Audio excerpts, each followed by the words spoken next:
Hello friends, welcome to my channel.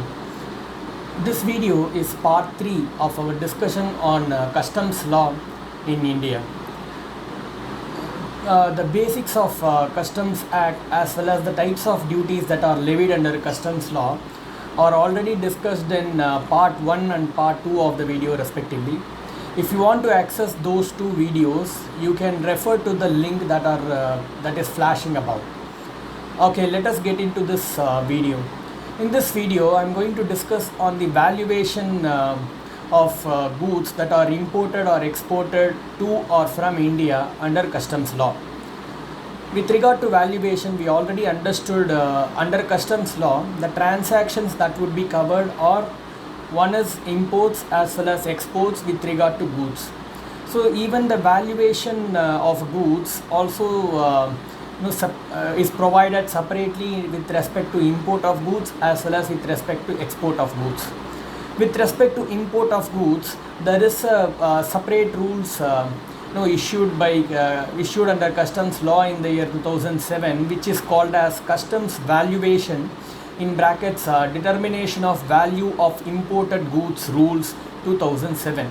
This rules provides the valuation provisions relating to goods that are imported into India. So whenever you speak about any goods that are imported into India, the valuation can be determined based on two concepts. One is the valuation can be taken as the transaction value of the goods. Second one is called as tariff value. Okay, one is transaction value and the second one is tariff value. So in general, the value of any goods that are imported into India should be taken at the transaction value. Which is subject to Rule 10. We will discuss what is provided under Rule 10, but we will understand that the transaction value for any imports should be the valuation for any import should be taken as the transaction value. But if you have to take the transaction value for any imports, the following conditions are to be satisfied. The condition number 1 is seller should not have any control over the goods that are imported. Once the goods are dispatched or it is exported from the originating country, the seller should not have any more control over the goods, because once the goods are imported, the goods should automatically come under the control of the importer. Okay, that is the first condition. Second condition is the price that should be the only consideration that should be going from importer to the exporter. Importer should not pay or he should not favor any other type of consideration. Whatever the price that are charged in invoice, or in bill of entry, that should be the sole consideration. Okay, that is second condition. Third condition is seller should not have any share of profits with the importer. See, the seller cannot say that I will charge a lesser price in the invoice, and the profits of it we can charge among ourselves separately. So that should not be the agreement between seller and buyer. In our case, it can be taken as exporter and importer. So there should not be any share of profit between seller and buyer. That is third condition. Fourth condition is buyer and seller should not be related parties. They should not be related by any method, any means. So when a person is called as related is separately defined under the Act, but otherwise the condition here is both the persons, buyer and seller, should not be a related person. These four conditions are very important if you have to adopt the transaction value for the purpose of valuation under customs law in case of imports. Okay, so after we discuss this, there is a case law under this provision. So let us discuss the case law as well. The case law was between Commissioner of Customs of Visakhapatnam versus Agarwal Industries Limited. This case law was decided by the Honorable Supreme Court, and the decision was pronounced in the year 2011. What are all the facts of this case? The facts of the case is importer has entered into an agreement with some some exporter from a foreign country for the import of some sunflower, the crude sunflower oil. That is the goods that are getting imported now, and he has entered into an agreement, and the agreement says that the price that will be charged per metric ton of the crude sunflower oil will be US dollar 435 CIF. What is CIF? Cost, insurance and freight. We have already discussed that in our video number, the part 1 of the video. So you can refer to that, what is CIF, and another method of valuation is FOB. And we also discussed that under foreign trade policy, which is the current foreign trade policy, any imports has to be valued on CIF basis, and any exports will be valued on FOB basis. That is what we already discussed as per foreign trade policy. So here also the agreement between the importer and exporter, the price charge was on CIF basis, and the price charge is 435 US dollar per metric ton. But what happened is there was some delay in consignment. There was some delay happened by the exporter to consign those goods to India, and those delay was also agreed by both the parties, importer and exporter as well. Both have agreed to the delay, and after the extended, they have also agreed to extend the agreement. So within the extended period, the exporter have consigned the goods to India. He has exported the goods to India, and the importer is now he wants to clear the goods from customs authorities. What the customs authorities did is they have observed in the market that the price of the product, which is getting imported, that has got increased. In the market, the price has got increased. So whatever the price the importer is importing now, it is lesser than the market price. So he wants to adopt the market price and value the imports now, and he wants to levy the taxes accordingly. Here in this case, what the Supreme Court has observed is, the Supreme Court said that the supplier had supplied the goods at old price in spite of the increase in the price. There was no other consideration which is going from importer to exporter. As well, the supplier and supplier and buyer both have agreed to the old price, even though there was an increase in price in the market. So the goods have been supplied at the old prices, which is also allowed because of the agreement between importer and exporter. All the conditions for adopting transaction value as assessable value is satisfied here. Just now in the previous slide, we have discussed about what are all the conditions to be satisfied in order to adopt the transaction value as the assessable value. Here in this case, all those conditions are satisfied. Since all the conditions are satisfied, the customs authorities cannot reject the prices charged in the transaction. The authorities have to mandatorily accept the transaction value as the assessable value for the purpose of levy of duties. That is what decided by Honorable Supreme Court in this case. Okay, so I just in my starting of the discussion, I told you that the transaction value will be adopted as the assessable value, and which will be subject to Rule 10. Rule 10 says that what are all the items that will be included in the transaction value. So the following are the items that will be included in the transaction value to consider it as a assessment value under customs law. The items that will be included are commission and brokerage. Any commission or brokerage that is paid by importer or exporter, that cost or that value has to be included in the transaction value if it is not included before. See, if the following items are not already included, then it has to be included. If it is already included, then we will have to ignore it. But in this case, the commission or brokerage should not include the buying commission. There is a separate commission which is called as buying commission, and if in the examination problem, if they provide as buying commission, then you should not include that commission as part of the transaction value. That is first item to be included. Second item is the cost of the containers. If the product is it is packed in some packing material, or if any containers are used for exporting the goods, that is to send the goods from that country to India. then the cost of that containers also to be included as part of the transaction value. You should not only take the price charged on those goods, any cost on the packing materials, that also to be included as part of the transaction value. And the third part is cost of packing, that is any labor or material. I told you that the cost of containers, as well as if any cost are incurred for packing the goods into the containers, even that cost also to be included here. Then next item is any material items or any components or any other similar parts which forms part of the goods that are that are being imported here. Those cost also to be included as part of the transaction value. And the next item will be cost of tools, dies, molds, etc. If any cost that are incurred on these aspects, that also to be included.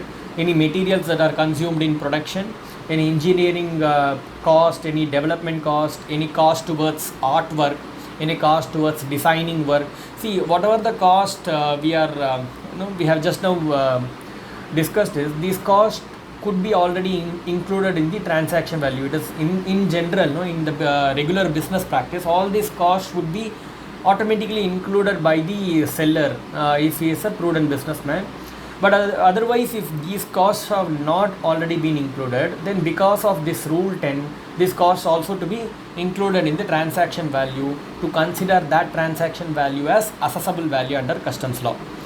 And additionally, after including all these costs, any costs that are incurred towards transporting the goods, any loading or unloading charges, any handling charges that are associated with the delivery, any cost of transportation, etc., which are associated with the delivery of goods, that also to be included. What is called as delivery of goods?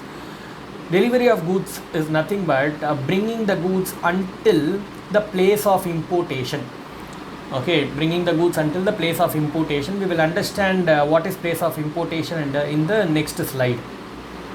Then we will also include the cost of insurance that is that has been incurred for the purpose of transportation till the place of importation, even that will be there.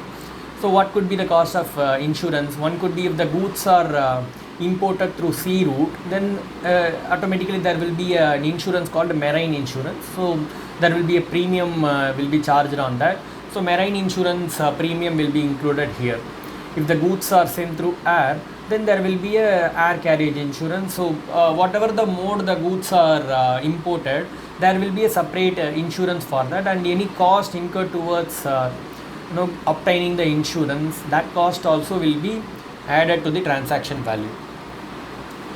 So in this rules which we discussed about the customs valuation rules, which we call it as for the purpose of imports, there was some amendment. There was an amendment by way of an issue of a notification number 91/2017.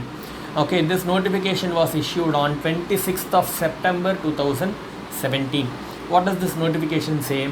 This notification first defines what is called as place of importation. What is place of importation?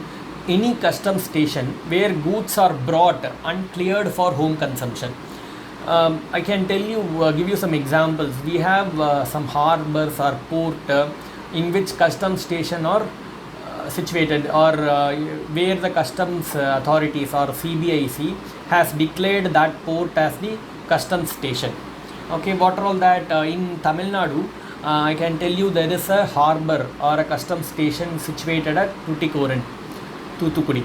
And one we have even in our Chennai.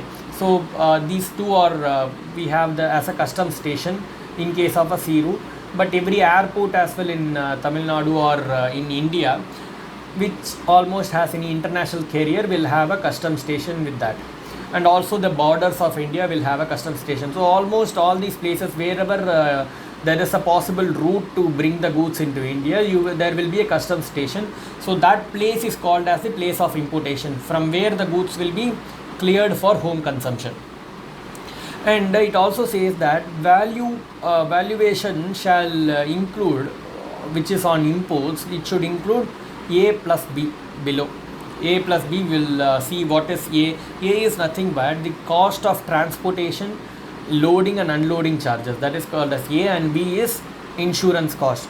Just now we discussed that under rule 10 also these items have been included, but what is provided as amendment here, the amendment states that if the value of transportation or value of loading unloading charges or even the value of insurance charges, if it is not ascertainable, if it is not known, then there should be some percentage has to be calculated on the value of goods, and that percentage will be considered as the valuation for this purpose. So what does this say? If cost of freight, that is cost of transportation, is not ascertainable, then 20% on FOB value has to be considered as the cost towards freight, and that will be added for the valuation purpose. That is part 1. Next part is, if the cost of insurance is also not known, then a percentage which is at the rate of 1.125% calculated on FOB value will be calculated as insurance value, and that amount will be added with the added for the purpose of valuation under customs law. If FOB value is not determinable, one part, if FOB value is not determinable and the value of FOB and either of A or B, just now we discussed, if FOB and A is not determinable or FOB and B is not determinable, but we have a value for FOB plus A or FOB plus B, if that is there, then we will calculate the applicable percentage on that value. And what value? If we know value, the total value of FOB plus A, but we do not know what is FOB and what is A, then for adding B, you will calculate 1.125% on FOB plus A. But what does the rule say? It says that, notification says that the 1.125% has to be calculated on FOB value. If FOB value is not known, and if the value which is known to us is FOB plus A, then you will calculate 1.125% on the combined value. This is similar for the calculation of A as well. A is what? Towards freight charges. So that is what the notification provides here. And we will one important point to note here is, if goods are imported through sea or air, and that are transshipped to any other customs station within India. For example, if the goods have been imported through sea route and the goods have first initially landed at the customs station at Thoothukudi in Tamil Nadu, and that goods are further transshipped to the Cochin harbour, the port customs station of Cochin. That is called as transshipment within India, one coastal to another coastal. Any charges incurred for such transshipment, it will not be included in the valuation. It will not be included for the purpose of valuation here. So once the goods have reached into any port in India, and if that goods are further transshipped to any other port within India, then the cost incurred towards such transshipment will not be included as part of transaction value. Okay, so this summarizes how the freight and insurance value will be calculated, and the summary is provided by way of table which is displaying on the screen. First we will analyze in case of freight. In case of freight, the freight I am going to classify into two. One is air freight and sea freight.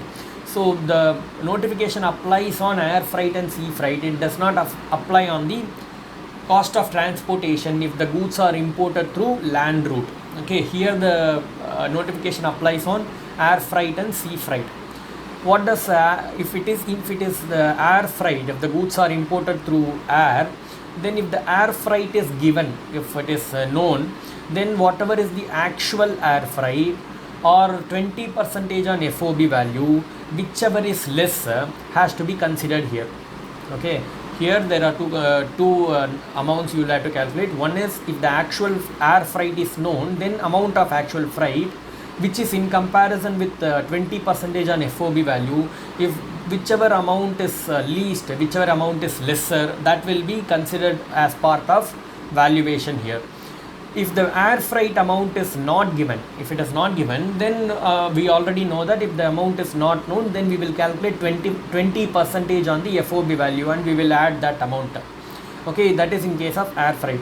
If it is in the case of sea freight, if the goods are imported through sea, then if the freight value is given, then actual amount of freight value, there is no comparison here in case of sea freight. So you will have to be very careful. So the provisions differ between air freight and sea freight. In case of sea freight, if the value of freight is known, then the actual amount of value will be taken for the purpose of valuation. If the actual amount is not known, then only you will calculate 20% on the FOB value, as that will be considered as the freight charges.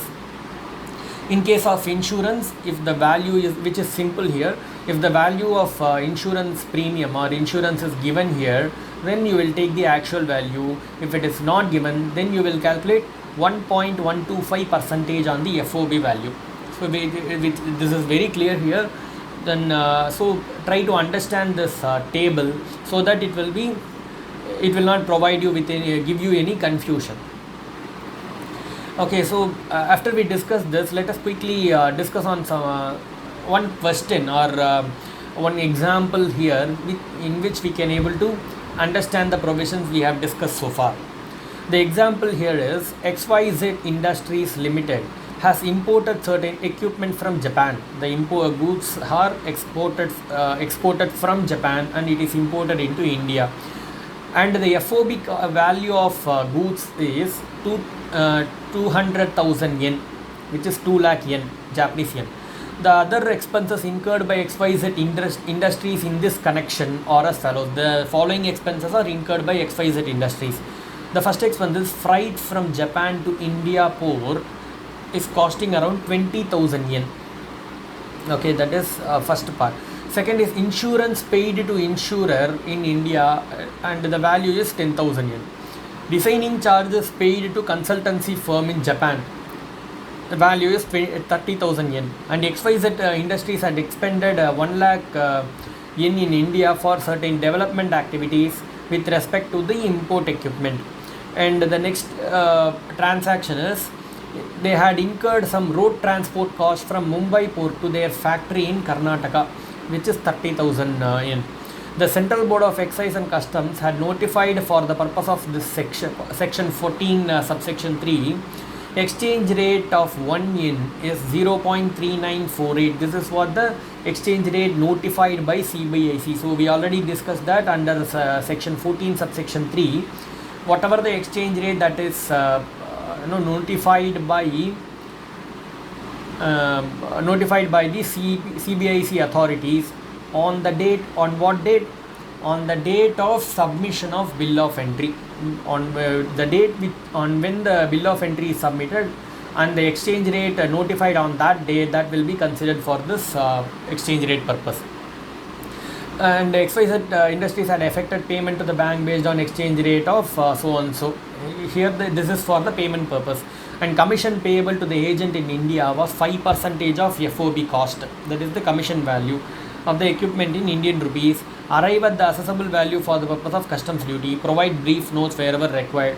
Okay, this is what the question here. So let us answer to this question. The answer starts with the FOB value, which is provided as 2 lakh yen. The amount amount in second column is yen now, and Japanese yen. And the designing charges amounting to 30,000 yen. So we already discussed that the designing charges has to be added to the assessable value with respect to rule 10. We already discussed.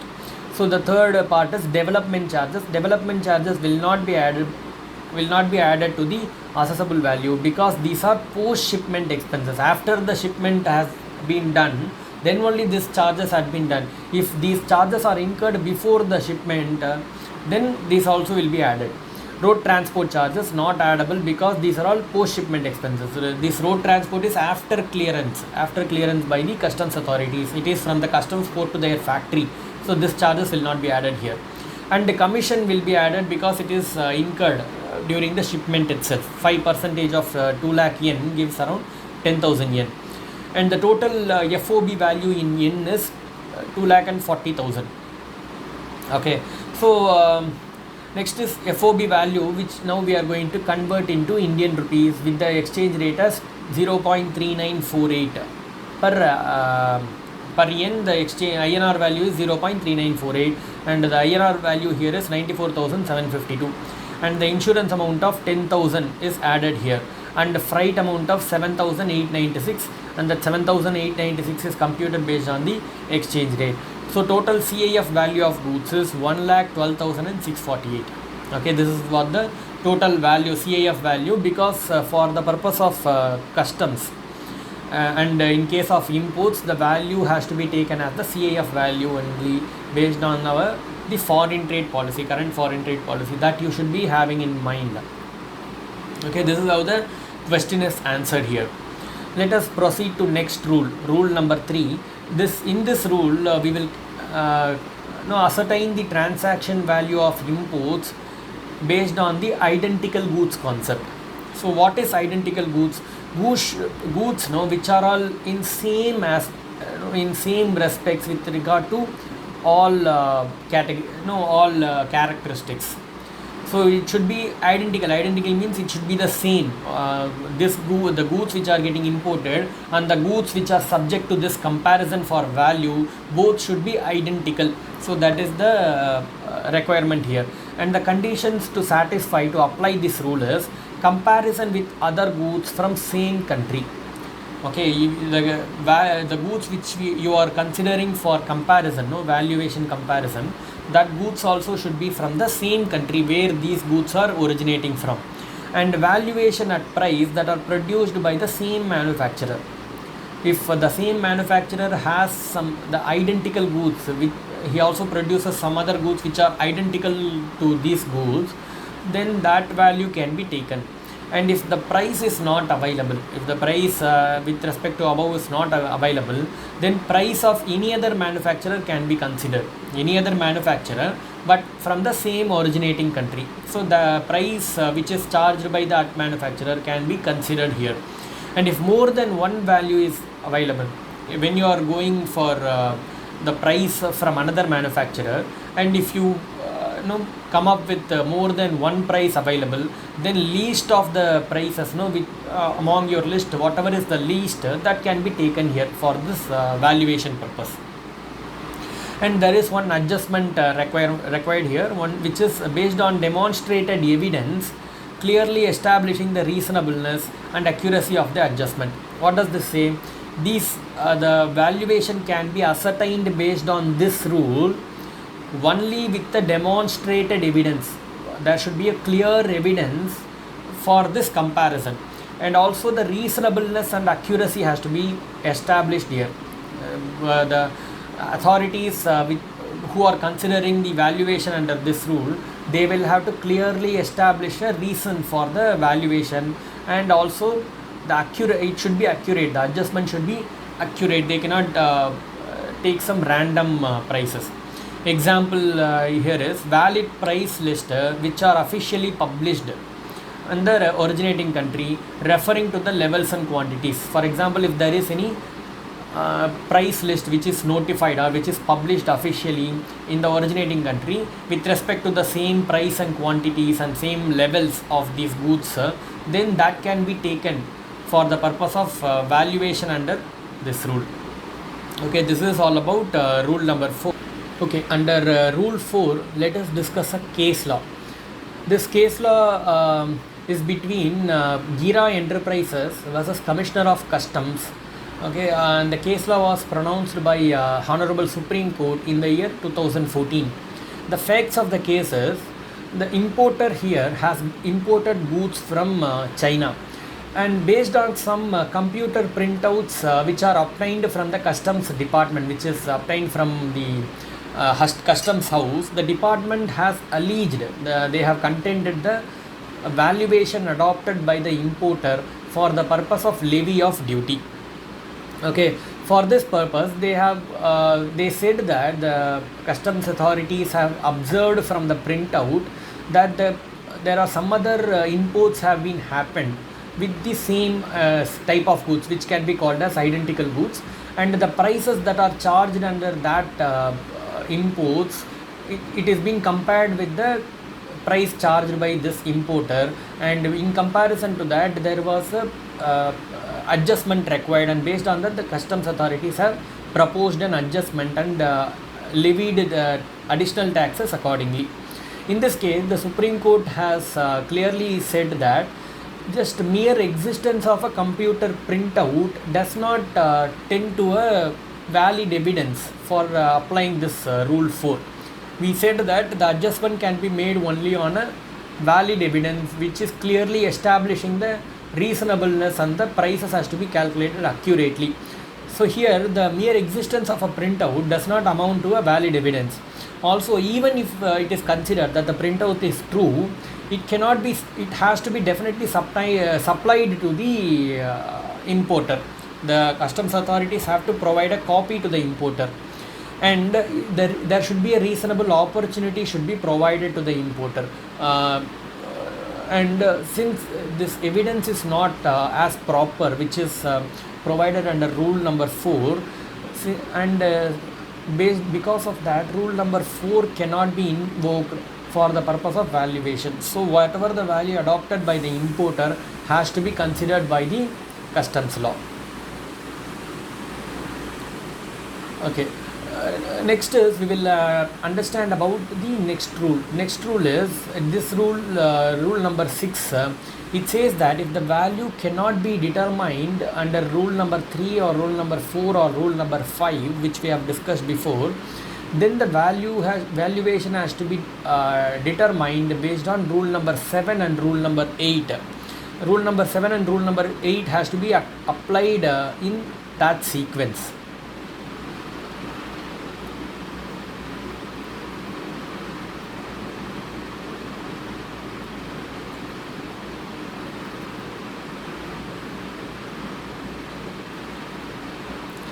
Okay, what is rule number 7? Rule number 7 is based on deductive valuation method.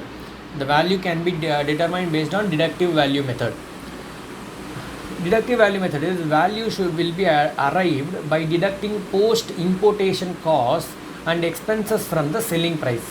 Whatever the importation cost that are incurred after the importation from the selling price sold in the market, and deducting that, the valuation for this purpose will be arrived. That is called as deductive value method.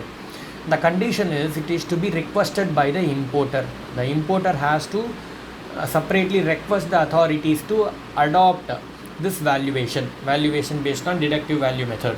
And second condition is there should be an approval provided by the customs officer. If these two conditions are satisfied, then valuation can be determined based on rule number 7, which is deductive value method.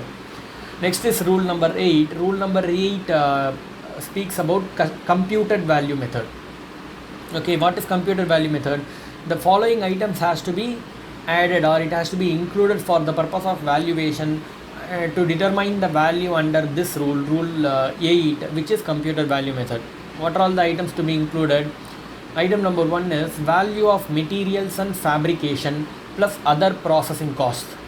So first item to include is value of materials, whatever the materials used or whatever the value of the materials that are being used, and for whatever the cost incurred for the fabricating of the items, plus whatever any other processing costs that are incurred. Okay, those items has to be included. Second is any amount of profits and any amount of general expenses that are reflected in the sales value of same kind or kind that are manufactured by producers from same country.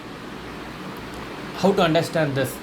See, the costs that are incurred for producing the material, goods, which includes material value and the value incurred towards fabricating the material, as well as any other processing cost. All these has to be considered. And any profit element, any percentage of profit that are added by the seller, that will be included. And it can also include any other general expenses which will be reflected in the sales value charged by some other manufacturer in the same country of origination. So that has to be considered here. And value of all the other expenses as per rule number 10 sub rule 2. Rule 10 sub rule 2, we have discussed already. What is that rule 10 sub rule 2? It is cost of transportation, loading, unloading charges, okay, till the place of importation, and cost of insurance till the place of importation. So all these items also to be included. Including all these items will give you a value. That value is based on computed value method as per rule number 8. Okay, this is what for the purpose of valuation methods under import of goods. If all this valuation is done, there is one residual method. Residual method is rule number 9. This method is also called as best judgment method. Okay, what is this method? This method shall be applied only on if the aforesaid method, whatever the methods which we have discussed before, if those methods have failed, then only at last you can resort to this method, rule number 9, or best judgment method.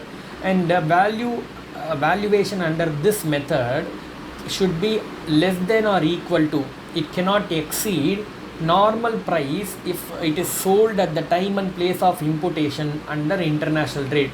See, you can adopt any method for valuation as under rule number 9. You can adopt any method for valuation, but the condition here is the value which you have arrived, it should not be exceeding the normal price charged if the goods are sold at the time and place of importation under an international trade. Normal price is nothing but some reasonable price you can consider. So it should not exceeding that price. It should be somewhere within that price, but you can adopt any method to do the valuation under this rule. And please note that this rule can be invoked only if all the aforesaid rules which we have discussed before, if it fails, it cannot be applied. And the following items to be excluded when you are valuing the goods that are imported under this method. What are all the items to be excluded? One is selling price in India if the same goods are produced in India. See, you cannot compare with the sale price if the goods are manufactured in India and sold in India. You cannot compare with that price for charging for the valuation under this method. Second is price at domestic market of originating country. Even if the goods are sold where the goods are the originating country, if in that country, if the goods are sold in the domestic market of that country, and the price charged there should not be compared, or it should not be considered. Third is cost of production other than computed values determined under rule 8. Just now we discussed rule 8, and there are some costs and items to be included for the purpose of valuation under computed value method. Okay, those items only can be considered for valuation under this method also. If there are any other items, any other cost of production, that should not be considered for the valuation here. Next is price of goods for export to country other than India. If the originating country is exporting goods to some other country as well, not to India, but they are exporting goods to any other country, if they are charging any price for exporting the goods to some other country, that price should not be considered for the valuation under this rule. You cannot even bring that price to and compare with that price and say that price can be taken as a valuation here. And minimum customs value. Minimum customs value is some value which is provided by the customs authorities, that we should not also be considered for the valuation here. And arbitrary or any fictitious value. Arbitrary means which can be subject to arbitration, which cannot be accepted by any person. That should not also be considered here. Or any fictitious value which is not there, but you cannot say that the valuation can be adopted in that amount. So that is also not possible. So you have to consider all these points when you are adopting this method for the purpose of valuation of your import. Okay, this is called as residual method. Okay, these are all the methods for the which can be adopted for the purpose of valuation if the goods are imported into India. With that, we have completed the valuation for import of goods. Now we will discuss valuation of export of goods. When the valuation of export of goods is governed by the rules, notified by CBIC. That rule is called as customs valuation in bracket determination of value of export goods rules 2007. Even these rules have been issued along with the rules for import of goods. So rules for export of goods is governed by this rule. This rule says why it is important to value in case of export of goods. See, we already understood the basic concept is whenever the goods are exported, most of the items are exempted for the purpose of customs. There will not be any customs duty charged on that. Most of the items are exempted under customs law. Some of the items are subject to duty drawback. Some of the items are eligible for export incentives. Some of the items are eligible for refund of input tax credit. Any input tax credit is availed, that that also is refund on that is eligible, or payment of duty on export. We have already discussed in our part 2 of the video that even some of the goods on which the tax has to be paid upon import as well. I can give you example like snake skin, de-oiled rice bran. So these are all the items, raw lamb skin. So these items on which the export duty is payable if those goods are exported out of India. So for all these 4 purposes, the valuation of export of goods is necessary. It is important. The rule number 2 defines certain terminologies, and we have taken 2 terms which are very important. One is goods of like kind or quality. What is called as goods of like kind or quality? It means that it should be an identical goods or similar goods, and which should have the same physical characteristics, quality, reputation, etc. So all these things should be same as such of the goods that are being exported. Okay, that is called as goods of like kind or quality. Second item defined is transaction value. What is called as transaction value? Value of export of goods as per section 14 subsection 1 of Customs Act 1962. In our part 1 of video, we have already discussed what is section 14. It says what is the transaction value, how the transaction value will be determined. Rule number 3 provides some valuation methodologies in case of export of goods. In general, value will be taken as the transaction value. See, even in case of exports, the transaction value will be taken as the assessable value under customs law as well. But in case of exports, even if the supplier and the recipient of supply both are related, even in that case the transaction value can be considered, provided the price charged, the relationship does not have any influence on the price that are being charged in this transaction. If that can be established, even if both the parties are related, the transaction value can be adopted. But we just now saw in our previous slides when we were discussing about rule 3 under import of goods, there one of the condition is the supplier and the recipient of supply should be unrelated. See, there they say that it is unrelated. Even you cannot have a question. See, we both are related, but our relationship does not affect our transaction. You cannot say that, even though if you can able to establish that the price is not influenced because of the relationship of supplier and recipient, even though if the moment they both are related, you cannot adopt transaction value. That is what provided in case of import of goods. But in case of export of goods, we are not bothered. The customs authorities are not bothered with the relationship of the seller and buyer. If there is, it can be clearly established that the price that are charged for this export, if the price is not influenced by the relationship, then it can be adopted as transaction value. If the value cannot be determined under rule number 3, then you will have to refer to rule number 4 to rule number 6. Okay, what is rule number 4? Rule number 4 is valuation by comparison. You can value adopted on export of like kind and quality of goods. Just now we discussed about the definition of what is called as like kind and quality of goods, and if the value adopted by other buyers of the same country. See, if the goods are exported from India to Japan, and if there is any other value which is available of the same goods or same kind and quality of goods from any other buyer of the same country.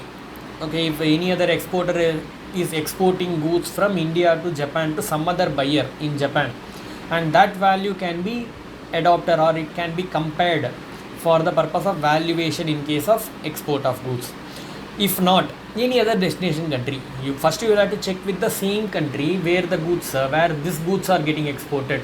If the value cannot be determined with respect to the same country, then you can take the value of export charged in case of export to some other country, any other destination country. The important factors you should consider here is, you should consider the difference of dates of exports. For example, it is not the same. You cannot take the same value if the goods are exported 2 years back, and you cannot compare that value with the export of today. So different in dates has to be considered, and difference in composition. If the goods which you are comparing, if the composition is totally different, then that also to be taken in mind when you are adopting the value based on comparison with some other transaction. That is rule number 4. Rule number 5 says computed value method. Even we discussed this similar type of method under rule number 8 in case of customs valuation rules in case on imported goods. What does computed value under this rule says? It should be including cost of production or cost of manufacture or cost of processing, whatever the case may be, of the export of goods. Cost of production has to be considered, and any designing charges has to be considered, and any premium towards the brand value. See, I can tell you that if some random shoe manufacturer in India, if he is exporting, and if any branded shoe manufacturer in India, if he is exporting, then the price cannot be directly compared. Okay, there will be some premium towards the brand value of the goods, so that premium can be considered for the purpose of valuation. And any amount of profit that will be generally charged by the exporter, that can also be added in case of computed value method for the purpose of valuation of export of goods. Okay, this is as per rule number 5. Rule number 6 speaks about the residual method. What does this residual method states? If the value is not ascertained based on the above methods. What are the above methods? Rule number 3, rule number 4 and rule number 5. If based on these 3 rules, if the value cannot be determined for the export of goods, then you should adopt rule number 6, which is residual method. Under this rule, valuation can be determined by using any means, any method you can adopt, any way you can determine the value, but only condition is it should be inconsistent with the principles and provisions of whatever the rules. See, we have discussed about rule number 3, 4, 5. You should take out the principles on what basis these rules are determined, and you will have to adopt that principle. If you are taking any other methodology, you cannot take some random methodology. The random methodology has to be inconsistent with the provisions of the other rules, and local market price may not be the only basis for determination of value. Here it says that, see, I am going to sell the goods in some price if it is sold within India. So what I will do, I will adopt the same value for the purpose of export also. That cannot be the basis, only basis for the purpose of valuation under residual method. You will have to add some other component as well. The rule does not specify what are all the components to be considered, but some other components which are relevant for the export of goods, which are reasonable, that has to be considered for the purpose of valuation under rule number 6, which is called as residual method in case of export of goods. Clear? So this is what all about the rules for in case of export of goods. We will just have a gist about the refund of export duty, in what are all the conditions to be satisfied for the purpose of claiming refund in case of duty paid on export of goods. The conditions are, goods has to be re-imported. If the goods that are exported, it has to be re-imported within 1 year from the date of export. If the same goods are re-imported within 1 year, then if any duty that are paid on exports, that can be claimed as refund. Second condition is, these goods are not for resale. It means what? The goods that are re-imported back, no, it should not be resold. If it is resold, then it should not be claimed as refund. If it is re-imported, then it should be claimed as refund. If it is re-imported, then it should be claimed as refund. If it is re-imported, then it should be claimed as refund. If it is re-imported, then it should be claimed as refund. If it is resold, then you cannot claim a refund of the export duty. Third is refund claim has to be lodged within 6 months from the date of clearance by the customs officer upon re-import. See, I told you that the goods has to be re-imported within 1 year from the date of export, and if the re-import has happened within 1 year, then from the date of clearance by the customs authorities, when the goods are re-imported, the customs authorities will again provide a clearance for that goods. From the date of clearance within 6 months, the refund application has to be lodged with the customs authorities. If that is done, then the refund of export duty can be provided by the customs authorities. So these are all the major provisions or very important provisions in case of valuation under customs law in case of import of goods or export of goods. Okay, so with this I'm concluding this video. I really appreciate you for being so patient in listening to the entire video. Okay, please subscribe to my channel for receiving the updates about any future videos. Let us meet in our next video. Okay, thank you.